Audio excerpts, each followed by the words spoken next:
সম্পূর্ণভাবে তৃণমূল কংগ্রেসটা তার থেকে বেরিয়ে যাচ্ছে। দলটা এবার চলে যাবে ঋতব্রত বন্দ্যোপাধ্যায়দের হাতে। ঋতব্রতদের হাতে চলে গেলে দলের প্রতীক, দলের অ্যাকাউন্ট, দলের যাবতীয় যা যা সম্পত্তি আছে সবটা তাদের হাতে চলে যাবে। এবার আমি আলাদা করে দল তৈরি করব, যে দলটা নতুন দল। একদম কেন্দ্রীয় নেতৃত্ব যারা রয়েছেন, হাইকমান্ড রয়েছেন, তারা একটাই কথা বলছেন, না মমতা ব্যানার্জিকে দলে নেওয়া যাবে না, অভিষেক ব্যানার্জিকে দলে নেওয়া যাবে না। ওরা যা পারে করুক, ওরা ইন্ডিয়া জোটের যেই সদস্য সেটা থাকলেই হলো। আর মমতা বন্দ্যোপাধ্যায় এটা আঁচ করতে পারছেন। আঁচ করতে পেরে তিনি বলছেন, না আমার কংগ্রেসের সঙ্গেও যেতে হবে না, আমাকে কারোর সাথে যেতে হবে না, আমি নিজে আবার একটা আলাদা দল করবো, যেমন আমি কংগ্রেস থেকে বেরিয়ে গিয়ে আলাদা দল করেছিলাম। এবার তৃণমূল কংগ্রেস যদি ওরা নিয়ে নেবে নতুন করে আবার দল তৈরি করে আমি বিজেপির এগেনস্টে লড়ব।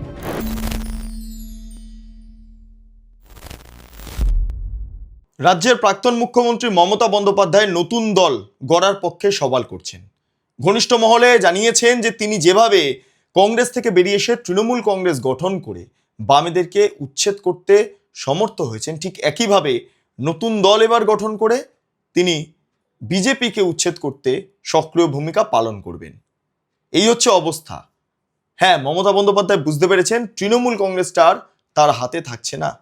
সম্পূর্ণভাবে তৃণমূল কংগ্রেসটা তার থেকে বেরিয়ে যাচ্ছে। নতুন করে বিভিন্ন কর্মী সমর্থকরা কেউ কংগ্রেসের সঙ্গে যুক্ত হচ্ছেন, কেউ যুক্ত হয়ে যাচ্ছে ঘুরপথে বিজেপির সঙ্গে, কেউ যুক্ত হয়ে যাচ্ছে আইএসএফ এর সঙ্গে, কেউ যুক্ত হয়ে যাচ্ছে জনতা দল জনতা উন্নয়ন পার্টি, আমজনতা উন্নয়ন পার্টির সঙ্গে, কেউ যুক্ত হয়ে যাচ্ছে ন্যাশনালিস্ট সিটিজেন পার্টি অফ ইন্ডিয়ার সঙ্গে, কেউ যুক্ত হয়ে যাচ্ছেন ঋতব্রত বন্দ্যোপাধ্যায় তৃণমূল কংগ্রেসের সঙ্গে। এতগুলো ভাগ হয়ে যাচ্ছে। মমতা বন্দ্যোপাধ্যায় বুঝতে পারছেন দলটা থাকবে না। দলটা এবার চলে যাবে ঋতব্রত বন্দ্যোপাধ্যায়দের হাতে। ঋতব্রতদের হাতে চলে গেলে দলের প্রতীক, দলের অ্যাকাউন্ট, দলের যাবতীয় যা যা সম্পত্তি আছে সবটা তাদের হাতে চলে যাবে। ফলে মমতা বন্দ্যোপাধ্যায় ঢাল নেই, তরোয়াল নেই, নিধিরাম সর্দার হয়ে দাঁড়িয়ে থাকবেন কালীঘাটের বাড়িতে।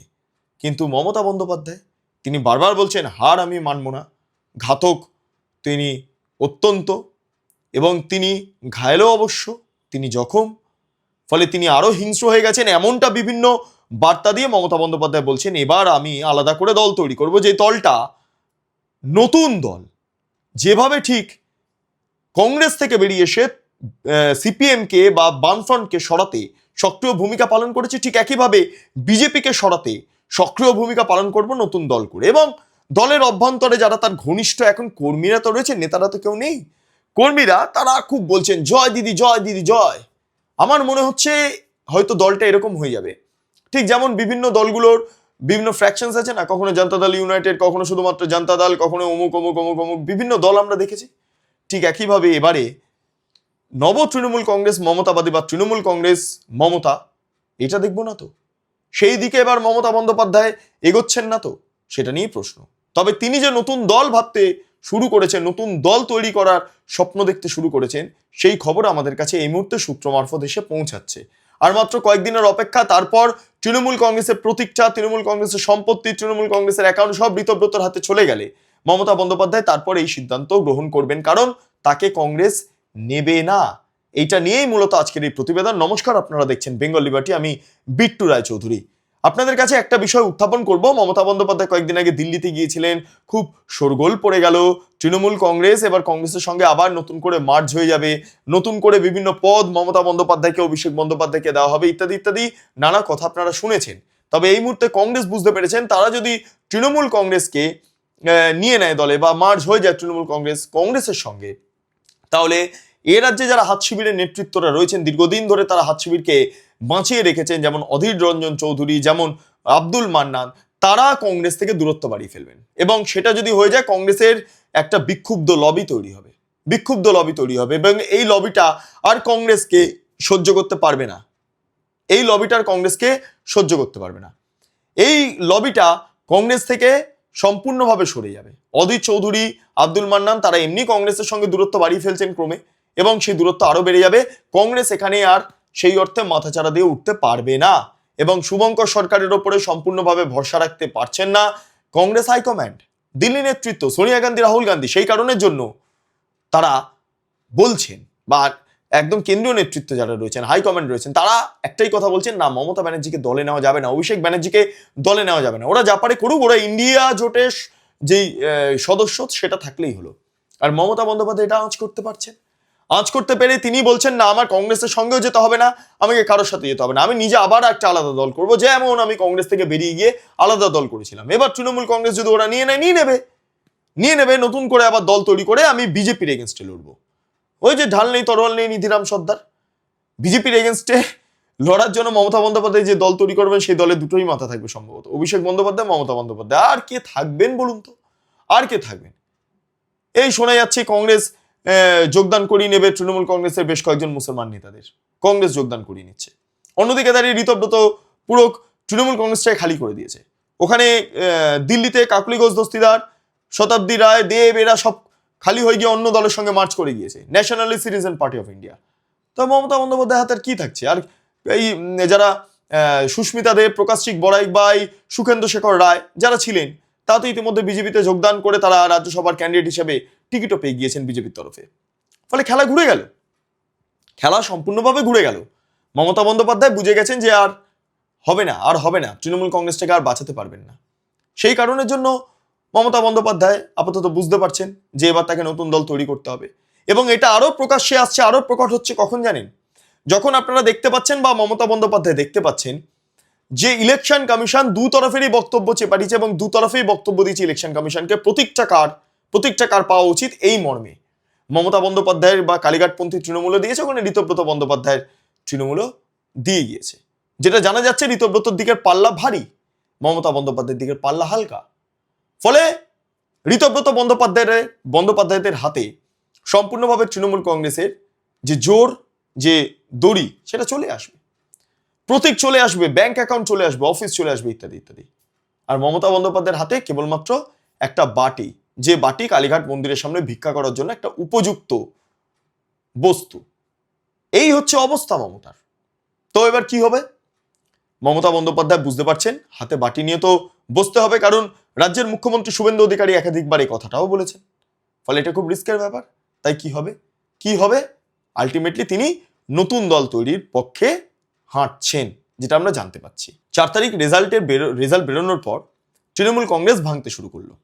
আমরা প্রথম দেখলাম বিধানসভায় ভাঙা, 2/3 মেজরিটি নিয়ে ঋতব্রত বন্দ্যোপাধ্যায় বিধানসভাতে বিরোধী দলনেতা হলেন, প্রভাব বিস্তার করলেন, পুরো তৃণমূল কংগ্রেসটাকে পুরোপুরি ভাঙিয়ে নিলেন।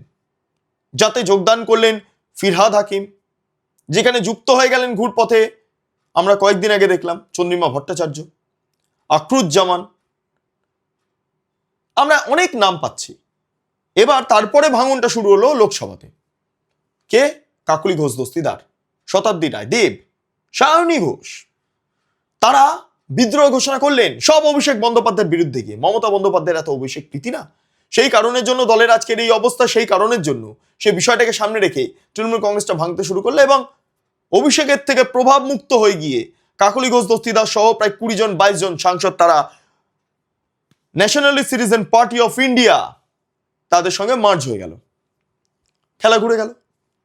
আর বাকি টুকটাক যে সমস্ত রয়েছে রাজ্যসভা, তারা পদত্যাগ করতে শুরু করলেন, যেমন প্রকাশিক বড়াই, যেমন সুখেন্দু শেখর রায়, যেমন সুস্মিতা দেব, তাদেরকে বিজেপি নিয়ে নিল, বিজেপি তাদেরকে বিজেপির তরফে ক্যান্ডিডেট করিয়ে দিল এই রাজ্যসভার। আর কিছু কিছু নেতৃত্বরা রয়েছে, যেমন এই পোর্ট এরিয়া, এন্টালি এরিয়া, যে সমস্ত রাজাবাজার এলাকার যে সব সংখ্যালঘু কাউন্সিলররা, নেতারা রয়েছে, তারা যোগদান করছেন ধীরে ধীরে কংগ্রেসের সঙ্গে। এই হচ্ছে অবস্থা। এর পাশাপাশি আরো একাধিক বিধায়ক, প্রাক্তন কাউন্সিলর, তারা অনেকেই রয়েছেন যারা চেষ্টা করছেন, ভাবছেন যাবেন কোথায় কি করব না করবে, এই সমস্ত এখনো ভেবে যাচ্ছেন, তারাও ঘুরে যাবেন। ফলে মমতা বন্দ্যোপাধ্যায় পুরো শূন্য। মমতা বন্দ্যোপাধ্যায়দের হাতে এই উপাসনা সহ, কুণাল ঘোষ সহ, বিমান বন্দ্যোপাধ্যায় সহ কয়েকজন রয়েছেন। শোভনদেব চট্টোপাধ্যায় তিনি পর্যন্ত অনেকটা সাইলেন্ট, আপনারা দেখতে পাচ্ছেন, ভাবছেন, তাকে দেখতে পাচ্ছেন। এই যে এত বড় কর্মকাণ্ড ঘটে গেল কয়েকদিন আগে কালীঘাটে, মমতা বন্দ্যোপাধ্যায় ক্ষুব্ধ হয়ে যে কর্মীদের জন্য এই মুহূর্তে মমতা বন্দ্যোপাধ্যায় দাঁড়িয়ে রয়েছেন তাদেরকে চড় মারছেন, আশেপাশে শোভনদেব চট্টোপাধ্যায়কে আপনারা দেখেননি? এরকম অনেক ঘটনা ঘটছে, আপনারা বুঝতেই পারছেন, অনেক ঘটনা ঘটছে এবং এই ঘটনা সম্পর্কে আপনারা ওয়াকিবহালও হয়ে গিয়েছেন। এই অবস্থায় দাঁড়িয়ে মমতা বন্দ্যোপাধ্যায়ের নতুন দল কতটা প্রভাব ফেলতে পারবে পশ্চিমবঙ্গে, সেটা নিয়েই আপনাদের কাছে আমার প্রতিক্রিয়া। জানার ইচ্ছে প্রকাশ হচ্ছে। আপনারা প্রতিক্রিয়া দিন, আপনারা জানান যে আপনারা কি ভাবছেন, কি ভাবা প্র্যাকটিস করছেন। এতক্ষণ ধরে আপনারা দেখছিলেন বেঙ্গল লিবার্টি। চ্যানেলটি অবশ্যই ভালো লাগলে লাইক করুন, সাবস্ক্রাইব করুন, শেয়ার করুন, বেল আইকন ক্লিক করুন www.bengalliberty.com। সেখানে ক্লিক করুন, সমস্ত খবর আপনাদের জন্য সাজানো রয়েছে। পাশাপাশি Bengal liberty live, Bengal liberty news সংশ্লিষ্ট দুটি ইউটিউব চ্যানেল রয়েছে আমাদের, সেখানেও আপনারা প্রবেশ করুন, আপনারা লাইক করুন, সাবস্ক্রাইব করুন, শেয়ার করুন, বেল আইকন ক্লিক করুন। তিনটি social media handle, Bengal liberty Facebook, Bengal liberty Instagram এবং বেঙ্গল লিবার্টি এক্স হ্যান্ডেল। আপনারা প্রবেশ করুন সমাজ মাধ্যমে, সংশ্লিষ্ট সমাজ মাধ্যমের অভ্যন্তরে। ভাবুন ভাবুন ও ভাবার প্র্যাকটিস করুন। স্বাধীন, কাঁচিহীন এবং গেরিলা সাংবাদিকতার পাশে দাঁড়ান। অসংখ্য ধন্যবাদ।